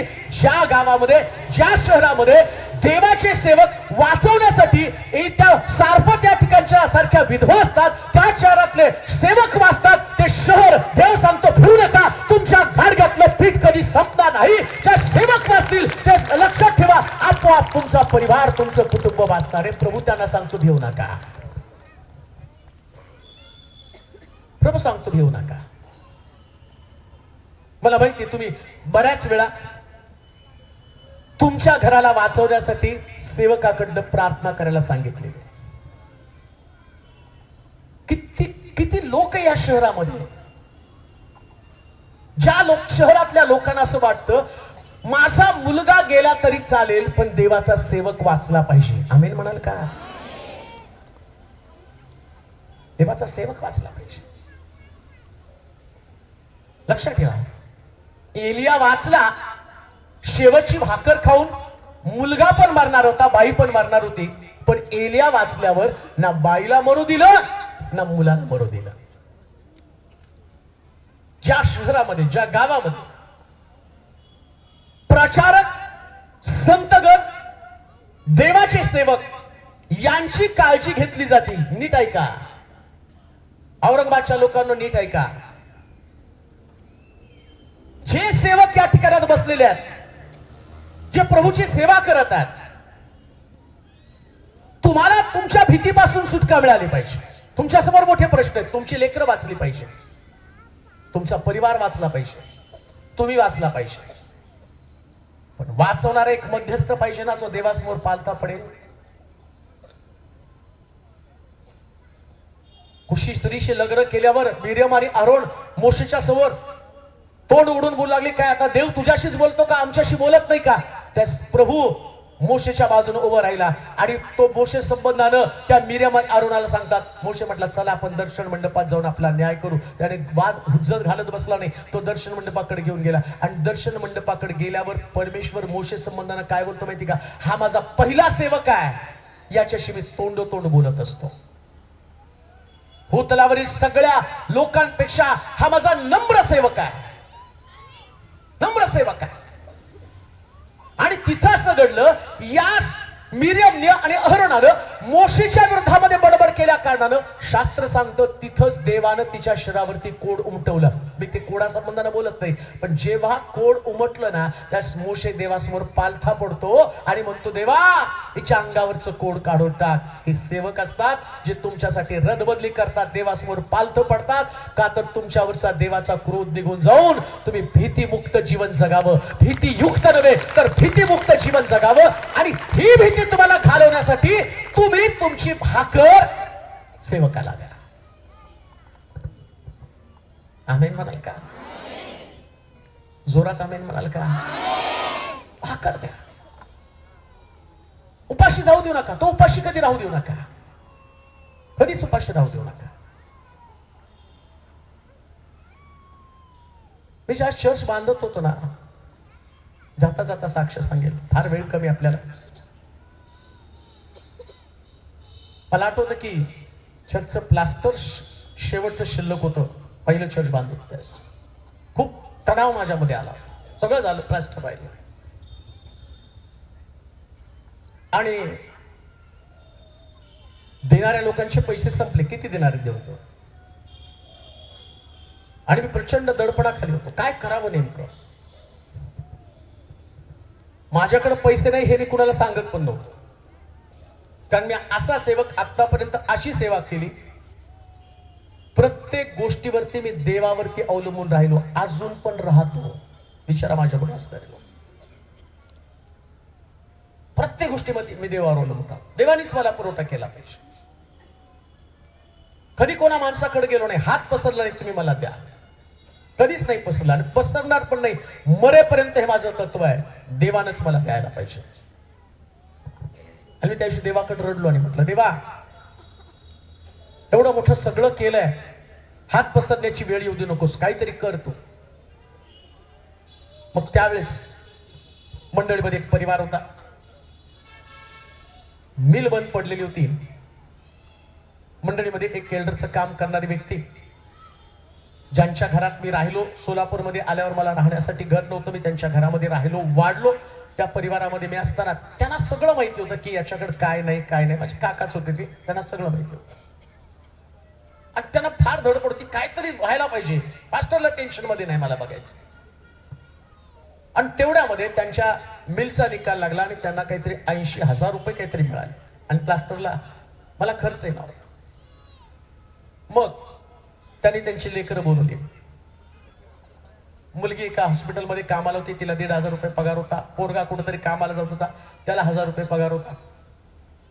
परिवारातल्या लोकांना सगळ्याला एकत्र केलं, 80,000 रुपये त्यांच्या समोर ठेवले. हे बघा, हे माझ्या रिटायरमेंटचे 80,000 रुपये, हे तुमच्या तिघांमध्ये मला वाटणी करून द्यायचे. पोरं पण खुश झाले. पण ते म्हणजे मला असं वाटतं की हे चर्चचं बांधकाम चालू आहे, हे तुमच्या समोर मी प्रपोजल मांडतो की हे चर्चचं बांधकाम चालू आहे. तुम्ही तरुण आहात, तुम्ही काम कराल आणि पैसे मिळवाल. मी रिटायर झालो, याच्यानंतर मला पैसे मिळणार नाही. मग हे पैसे मी चर्चला दिलं तर देव याच्यापेक्षा जास्त रक्कम तुम्हाला देईल. पण हे जर तुम्हाला दिले तर मी चर्चला काहीच देऊ शकणार नाही. आता तुम्ही निर्णय घ्या, तसं मी करणार आहे. तिन्ही लेख एकत्र झाली आणि ते त्याने म्हटले त्यांच्या वाटत तुम्ही आमचा विचार करू नका. तुमच्या मनात आलं देवाला द्यायचं ना, तुम्ही देवाला द्या. पास्टरकडे लिहून द्या. प्लास्टरला ते पैसे लागणार ते देऊन टाका पास्टरला पैसे. त्याने 80,000 आणले, माझ्याकडे आणले. ते काय म्हटले माहिती का, दादा देव आम्हाला पुरवून देईल, तुम्ही देवाची काळजी करा, देव आमची काळजी करेल. आणि त्याने ते पैसे आणले ते बघून मला रडायला आलं. अरे या शहरामध्ये कुणाला नोकरी नाही, कुणाकडे पैसे नाही, या पोरीला 1,500 पगार आहे, या मुलाला 1,000 रुपये पगार आहे, आणि 80,000 आले हे मला देत आहेत. मी घेताना सुद्धा रडतो, मला भीती वाटायला लागली. पण ते मी घेतलं, मी चर्चचं प्लास्टर केलं. काय घडलं सांगू का तुम्हाला. जो मुलगा 1,000-1,200 रुपयामध्ये कंपनीत कामाला होता, तिकडे चर्चच्या प्लास्टरचे पैसे आले, तिकडं त्याच्या मिसेसला पुण्यामध्ये महापालिकेमध्ये सर्वोत्तम पगाराची स्टाफची नोकरी तिला लागली. दुसरी जी मुलगी होती आणि त्या मुलीला गव्हर्नमेंट हॉस्पिटलमध्ये आणि नर्सिंगचं काम तिला मिळालं. म्हणजे जास्त तुम्ही देवाचं काम करता, देव तुमचं काम करतो म्हणून देऊ नका. सेवक वाचू द्या, मंडळी वाचू द्या, चर्च वाचू द्या. जेव्हा देवाच्या राज्यासाठी तुम्ही काम करता ना, मग तुम्हाला घाबरण्याचं कारण काहीच कारण नाही. देव तुम्हाला पुरून तिथं असं म्हटलं की सगळीकडे चणचण असेल, पण तुझ्याकडे कधी चणचण नसणार, कधीच नसणार आहे. तुम्ही एकदा करून बघा हे सगळ्या. कधी कधी प्रभू आम्हाला चॅलेंज देऊन करत असतो. ऐका, डोंगरावरती 5,000 लोक बसलेले आहेत. त्या शिष्य म्हणतात, 4 दिवस झाले आपल्या मागे फिरत आहे, कोणी सुद्धा जेवलं नाही. प्रभूजी यांना भाकरी द्या. येशू त्यांना म्हटलं, तुम्हीच यांना भाकरी द्या. ते म्हटले, आमच्याकडच्या भाकरी यांना पुरणार नाही. तेवढ्या त्यांच्या लक्षात आलं, एक मुलगा आहे त्याच्याकडे 5 भाकरी 2 मासे आहेत. त्या मुलानं त्या 5 भाकरी 2 मासे येशूकडे आणले. येशूने आशीर्वाद दिला आणि असं लिहिलं, त्या भाकरी वाटल्यानंतर 12 टोपल्या उरल्या. दिल्या 5 भाकरी, मिळाल्या 12 टोपल्या. बाईनं 1 भाकर दिली, 3.5 वर्षाचा पुरवठा तिला मिळाला. आत कुठं तुम्ही जे तुमच्याकडे आहे त्याच्यावर विश्वास ठेवू नका, जे देव देणार आहे त्याच्यावरती विश्वास ठेवा. प्रभू जे देणार त्याच्यावर विश्वास ठेवा.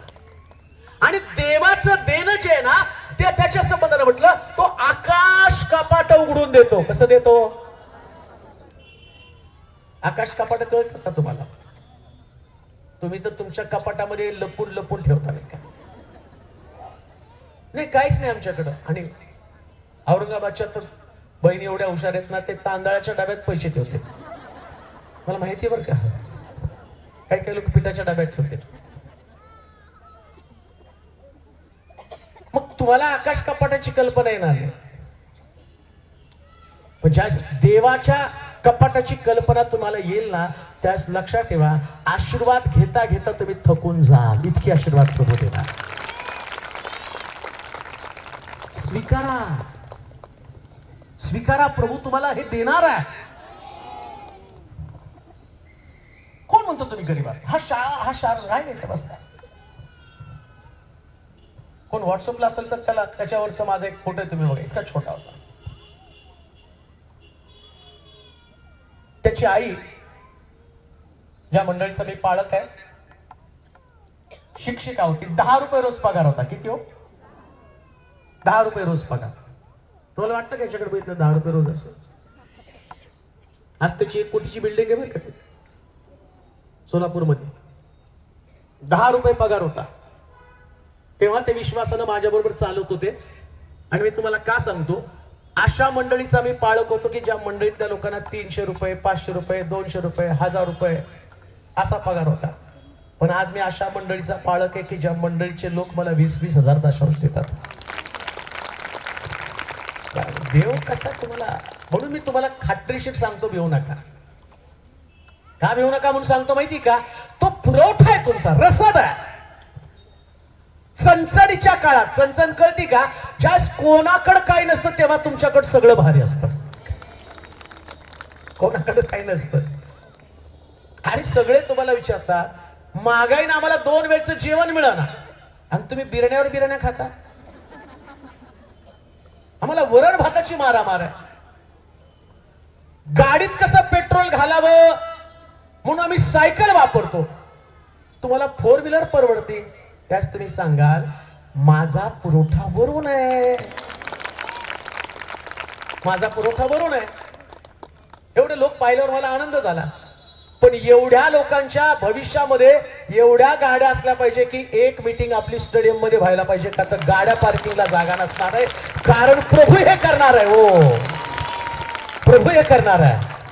तुमची परिस्थिती बदलेल, तुमची लेकरं शिकतील. ज्या आज बेकार आहेत त्यांच्याकडे प्रभू हातामध्ये एवढं सुंदर काम असेल की त्यांच्या कामाचा मोबदला देव त्यांना देईल आणि त्यांच्या नोकरीवरती प्रभू एवढा आशीर्वाद पाठवेल की तुम्हाला कळेल, अरे सर्व समर्थानं माझी मदत केलेली आहे, सर्व समर्थानं माझी मदत केलेली आहे. देव तुमचा इतिहास, तुमचं वर्तमान सगळं काही बदलून टाकायला समर्थ आहे. औरंगाबादच्या लोकांनो, तुमचा समय आता आलेला आहे. या समयामध्ये तुमचा परिवार, तुमचं घर, तुमचं कुटुंब या सगळ्यामध्ये बदल करणार आहे. ठेवू नका, ठेवू नका, ठेवू नका. आता तुमच्यातलं भीती जाऊ द्या, कारण तुमच्या बरोबर देव आहे आणि तो सांगतो तुझ्या चणचणीच्या परिस्थितीमध्ये मी तुझ्या बरोबर असणार, मी तुझा पुरवठा असणार, उत्तम पुरवठा तुमच्याकडे असणार.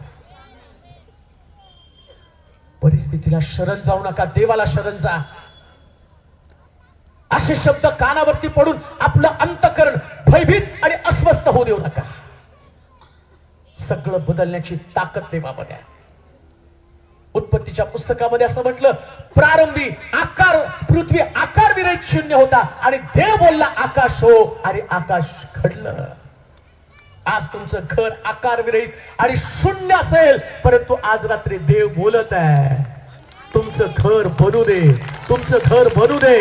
तुमचा त्या शब्दावरती विश्वास ठेवा, देव बनवायला सुरुवात करणार आहे. तुमचं भविष्य, तुमच्या लेकरांचं भविष्य, तुमचा तुटलेला व्यापार, तुमचा तुटलेला व्यवसाय, तुमचं बिघडलेलं शरीर, या शरीराला प्रभू म्हणत आहे बनू दे, बनू दे, बनू दे, बनू दे, बनू दे, बनू दे, बनू दे, बनू दे, बनू दे. आणि आज रात्री ती बनवायला सुरुवात होणार आहे. शब्द व्यक्तीचा नाही, शब्द देवाचा. व्यक्ती फसवतो, देव फसवत नाही. व्यक्ती अविश्वासू आहे, देव विश्वासू आहे. आणि व्यक्ती विसरून जातो, देव कधीच विसरत नाही. तो कधीच विसरत नाही. चणचणीच्या परिस्थितीमध्ये देवाचं अभिवचन आहे, मी तुझा पुरवठा असेल. म्हणून आज चणचण आहे, परंतु चणचणीकडे पाहत तुम्ही निराश होणार आहात का? इतका हताश तुम्ही होणार आहात का? एक मुलगी पुण्यावरून टू व्हीलर वरती शुक्रवारी माझ्याकडं चर्चमध्ये, खास जे पीडित लोक आहेत त्यांच्यासाठी आम्ही प्रार्थना घेतो, टू व्हीलर मध्ये एका व्यक्तीला, जवळच्या व्यक्तीला घेऊन ती गाडीमध्ये पेट्रोल टाकून आली आणि पेट्रोलला फक्त येण्याचे पैसे होते, येण्याचे पैसे बरं का. पण ती म्हटली नाही, माझी कमतरता दूर व्हायला पाहिजे तर मी काही पण करून सोलापूरला जाते. गाडीमध्ये पेट्रोल तिने टाकलं. ती म्हटली वाटेत कितीतरी वेळा बंद पडली आणि आम्ही प्रार्थना करत करत आलो, देवा तिथपर्यंत तर पोहोचू दे, तिथपर्यंत पोहोचू दे. आणि ती चर्च मध्ये आली आणि चर्च मध्ये तिने तिची सगळी कथा सांगितली. पाळक साहेब मी आले खरे, गाडीत पेट्रोलला पैसे नव्हते, शेजाऱ्याकडनं काढले ते पैसे, म्हटलं पेट्रोल पुरते पैसे द्या. गाडीत पेट्रोल टाकलं, किती वेळा तर गाडी बंद पडली. आता जाताना माझ्याकडे ना पेट्रोल आहे नाही पैसे आहेत, पण माझा विश्वास मात्र आहे, मी इथं आले, देवाची माझी भेट झाली, आता जाताना देवच पुरवणार आहे. ते मला खूप वाईट वाटलं आणि मी प्रार्थना करत होतो आणि म्हटलं तिला थांबवावं आणि तिला सांगावं तसं जाऊ नकोस, अंधार झालेला आहे, आता तुला पुण्याला परत जायचं आहे. आणि मग मी प्रार्थना करता करता थांबलो आणि म्हटलं ते सिस्टर कुठे गेल्या, तेवढ्यात ते माघारी आल्या. आणि आल्यावर त्यांनी सांगितलं, बाळक साहेब मी तुम्हाला जाताना सांगितलं होतं ना माझ्याकडे पैसे नाहीयेत. पण बघा इकडं आराधना संपली, चर्च सुटलं आणि मी निराशेनं जाणार. माझा मोबाईल चर्च मध्ये आल्यावर मी स्विच ऑफ केला होता आणि आता लगेच ऑन केला आणि तेवढ्यामध्ये आपोआप माझ्या खात्यावरती ज्या ठिकाणात मला पैसे येणारच नव्हते ते त्यांनी मला जवळजवळ 27,000 रुपये पाठवले. का? हे फक्त देवच करू शकतो, हे फक्त देवच करू शकतो, हे फक्त देवच करू शकतो. फार विश्वास पाहिजे, फार चांगला आहे हो देव. यास मला कळालं, अरे मी तर तिला 500 रुपये दिले असते, पण देवाने तिला 27,000 रुपये दिले. पुढं पाहतात इकडे तिकडे घेऊ नका, घेऊ नका आणि लोकांकडे पाहू नका. तुमचा पुरवठा देवच करणार आहे. एकदा सकाळी उठून देवाला हाक मारून बघा. एकदा बिछाण्यावरती पडल्यावर मनोभावे त्याला म्हणा, प्रभू त्या विधवेच्या मुलाला मरू दिलं नाही, मी का मरणार आहे? मरणाचे विचार डोक्यातनं काढून टाका. आपल्या लेकरांच्या भविष्याची चिंता करणं सोडून द्या. आपल्या व्यक्तिगत जीवनाची चिंता करणं सोडून द्या. खूप विश्वासू देवाचा विषय सांगण्यासाठी मी तुमच्या समोर उभा आहे. देवाचे प्रिय लोक, इथे येण्यामागं माझी एकच धारणा होती, तुम्हाला बघावं, तुम्ही मला बघावं या उद्देशानं, किंवा मी तुम्हाला बघावं या उद्देशानं, पण तुम्ही जिवंत देवाचा अनुभव घ्यावा याच्यासाठी मी या ठिकाणी आलेलो आहे. तो अनुभव घ्यावा आणि तुमच्या मुखातनं एक साक्ष निघावी, परमेश्वर खरोखर चांगला आहे, खूप चांगला आहे, खूप चांगला आहे. हो, खूप चांगल्या देवा संबंधानं सांगण्यासाठी मी आलेलो आहे. आणि मला तुम्हाला सांगू द्या, माझा देव त्याचं विश्वासूपण तो येईपर्यंत दाखवून देणार आहे, तो येईपर्यंत. म्हणून भिवू नका. चणचण आहे तर पुरवठा सुद्धा असणार आहे. आणि म्हणून लक्षात ठेवा, एलिया तिच्या घरातली चणचण नाहीसा करण्यासाठीच तिच्या घरामध्ये गेला होता. ऐका,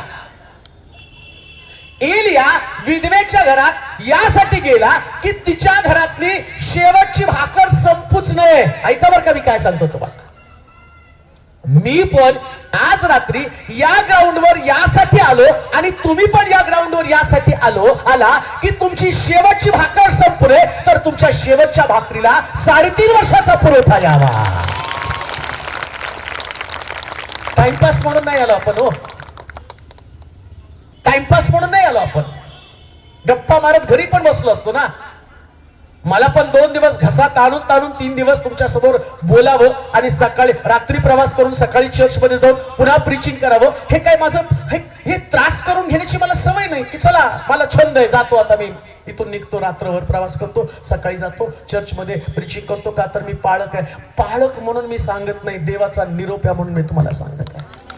देवाचा निरोप घेऊन तुमच्याकडे तुमची चणचण प्रभूला दूर करायची, खरंच तुमची चणचण दूर करायची. तुम्ही फार रडलेले आतापर्यंत, तुमचं कुटुंब रडलेलं आहे, नवऱ्यासाठी, लेकरांसाठी, सेवेसाठी भरपूर त्याग तुमचा झालेला आहे. मग प्रभूला वाटत नाही का तुमची परिस्थिती बदलावी? देवाला वाटत नाही का काहीतरी वातावरणामध्ये फरक असावा? खूप स्ट्रगल केला हो तुम्ही तुमच्या जीवनामध्ये. देवाचा विश्वासू पण एकदा तरी तपासून पहा ना. एकदा तरी त्याला चेक करा, एकदा तरी त्याला टेस्ट करा.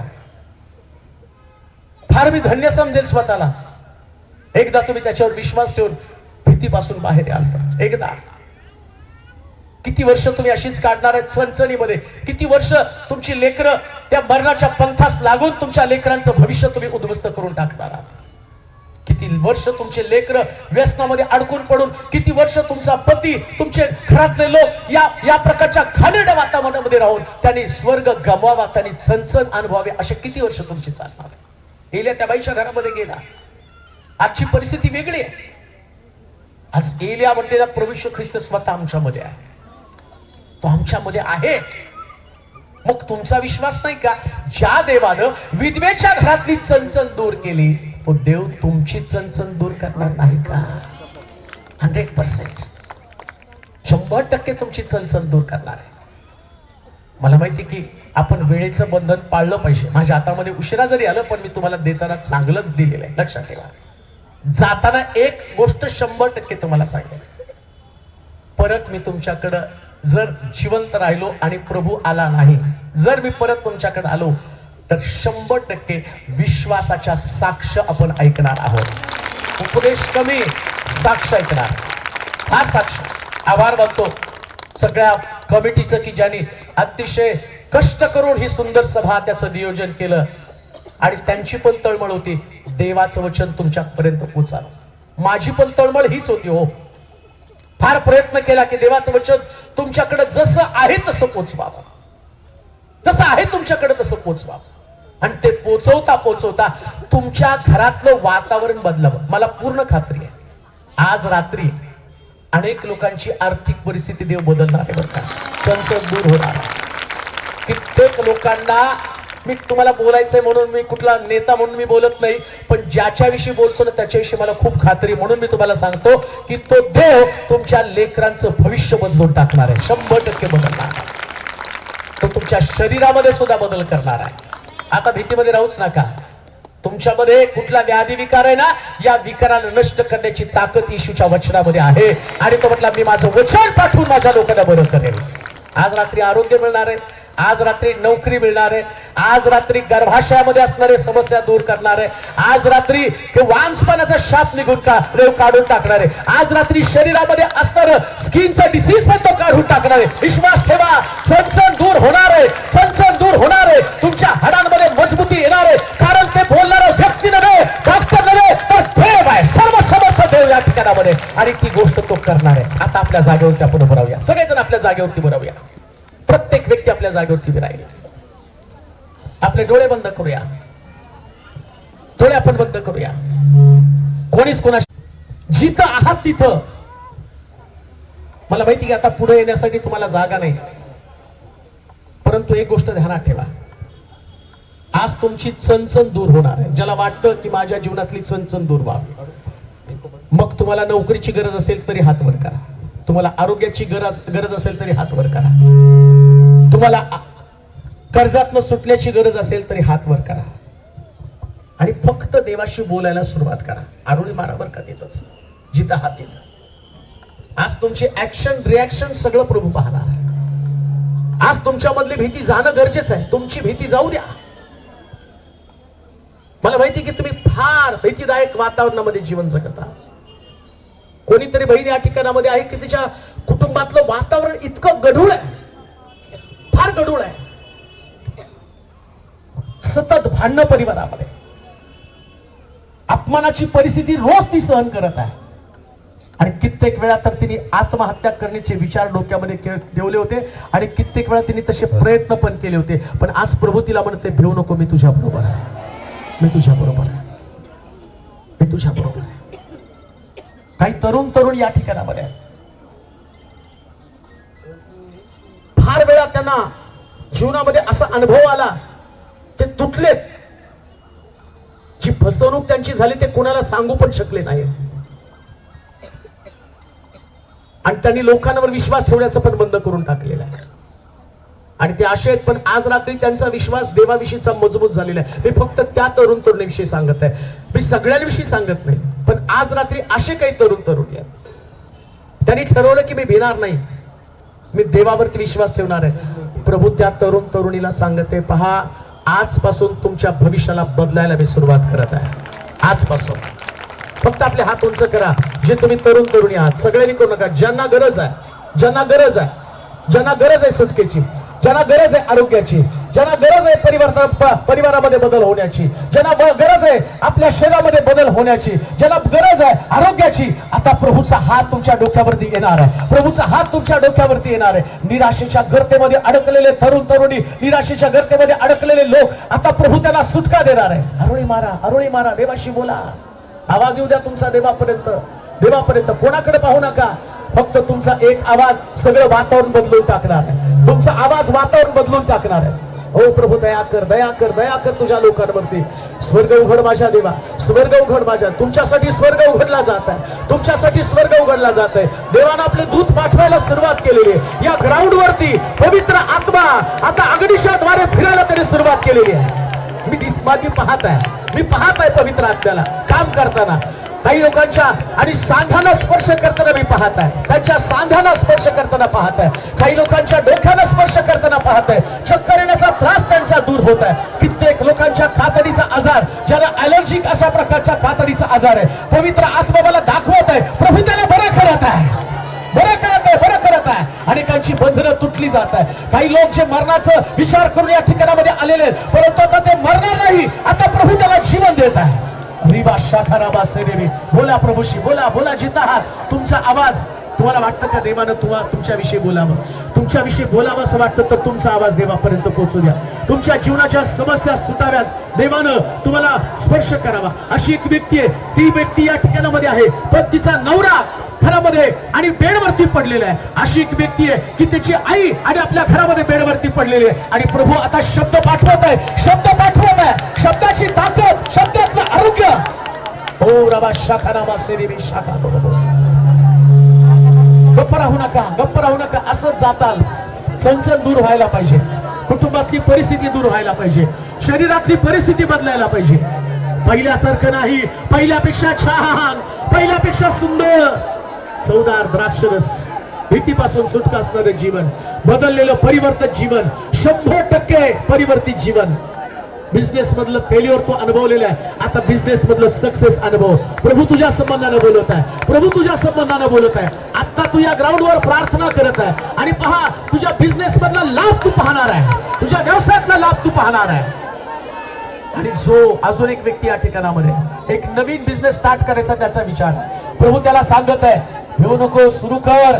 जिकडे जाशील तिकडे मी तुझ्या संगती असणार आहे, जिकडे जाशील तिकडे मी तुझ्या संगती असणार आहे. आता देव काम करत आहे, प्रभू मला दाखवत आहे बऱ्याच गोष्टी. औरंगाबादच्या लोकांना प्रभू तुमच्या कुटुंबासाठी दाखवत आहे, तुमच्या लेकरांसाठी दाखवत आहे, तुमच्या जीवनासंबंधाने दाखवत आहे. विश्वास ठेवा, विश्वास ठेवा, विश्वास ठेवा, विश्वास ठेवा, विश्वास ठेवा. प्रभूचं काम अनुभवा. तेव्हा तुझ्या लोकांना तुझ्या स्वाधीन करतो.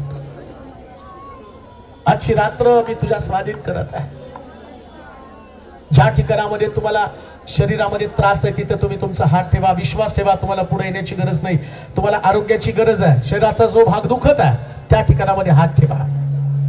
बरकतीची गरज आहे तर तुम्ही आपल्या पाकिटावरती हात ठेवा. लक्षात ठेवा, ही कृती आहे. 5 भाकरी 2 मासे त्यांनी आणले, येशूने त्यांना आशीर्वाद दिला आणि पुरवठा बनला. आज पुरवठा बनणार आहे, आज आरोग्य मिळणार आहे. प्रभूजी, या लोकांना मी तुझ्या स्वाधीन करतो. हे तुझे लोक आहेत. ज्या शरीराच्या भागावरती त्यांनी हात ठेवलेला आहे तिथं त्यांना आरोग्याची गरज आहे. तुझ्या स्वर्गीय सामर्थ्याच्या स्पर्शाचा अनुभव त्यांना यावा आणि त्यांच्या शरीरातल्या सगळ्या विकारापासून त्यांना सुटका मिळू दे प्रभूचे, येशूच्या नावामध्ये. डोक्याचं दुखणं, पायाचं दुखणं, हाताचं दुखणं, कमरेचं दुखणं, स्पॉन्डिलिसिसचा त्रास आहे, सोयरेसिसचा त्रास असणारे लोक आहेत, सगळ्यांसाठी प्रार्थना करतो माझ्या देवा. कॅन्सरने पीडित असणारे लोक त्या ठिकाणामध्ये आहेत, परंतु ते कॅन्सरचा अंत आज रात्री तू करणार आहेस, माझा विश्वास आहे प्रभूजी. अंत त्याचा शेवट आहे, त्याचा शेवट आहे. कारण तो आम्हाला भिवू नका म्हटलेले. आता आम्ही रोगाची भीती बाळगत नाही, आम्ही देवाची भीती बाळगत आहोत प्रभूजी. आज काही लोकांची आर्थिक परिस्थिती ज्यांची खालावलेली आहे ते कर्जामध्ये आहेत, परंतु आता ते कर्जामध्ये नसणार आहेत, कारण तू त्यांचा पुरवठा बनणार आहेस माझ्या देवा. त्यांना बरकत दे, त्यांना सुटका दे. तरुण लेकरांसाठी प्रार्थना करतो देवा, आशेचं जीवन जगण्यासाठी त्यांना सहाय्य कर. ज्या गोष्टीत ते अडकले त्यातून त्यांना बाहेर काढ, तुझ्या प्रकाशामध्ये त्यांना चालव, तुझं गौरव त्यांना प्रगट कर माझ्या देवा. सर्व आयोजक टीम मी तुझ्या स्वाधीन करतो, ज्यांनी श्रम करून या सभा आयोजित केलेल्या सगळे तुझे सेवक या औरंगाबाद शहरामध्ये, त्या सेवकांसाठी प्रार्थना करतो, त्यांच्या सेवा प्रभावी सेवा होऊ दे माझ्या देवा. हे शहर पेटलं जाऊ दे, मोठं सज्जमध्ये येऊ दे. मंडळ्या, उद्याचा दिवस मंडळांमध्ये एक वेगळा चैतन्याचा दिवस असू दे माझ्या देवा. मंडळीमध्ये मोठं संजीवन असू दे, लोक प्रार्थनाशील बनले जाऊ दे, विश्वासामध्ये वाढले जाऊ दे माझ्या प्रभू. कुठल्या प्रकारचा गोंधळ कुठंच असू दे नको. या शहरासाठी प्रार्थना करतो, या शहराला बदलून टाक. औरंगाबाद शहराचा पालट कर देवा. खेड्या पाड्यामध्ये मोठा बदल होऊन जाऊ दे, लोकांची आर्थिक परिस्थिती सुधारली जाऊ दे, नैतिकता वाढली जाऊ दे प्रभूची. या सगळ्या गोष्टी तुझ्या गौरवासाठी घडू दे. तुझं राज्य येऊ दे माझ्या राजा. आभार मानतो, तुझी स्तुती करतो, तुला सन्मान, तुला गौरव, तुला महिमा दे. येशूच्या नावात ही प्रार्थना विनवणी केली म्हणून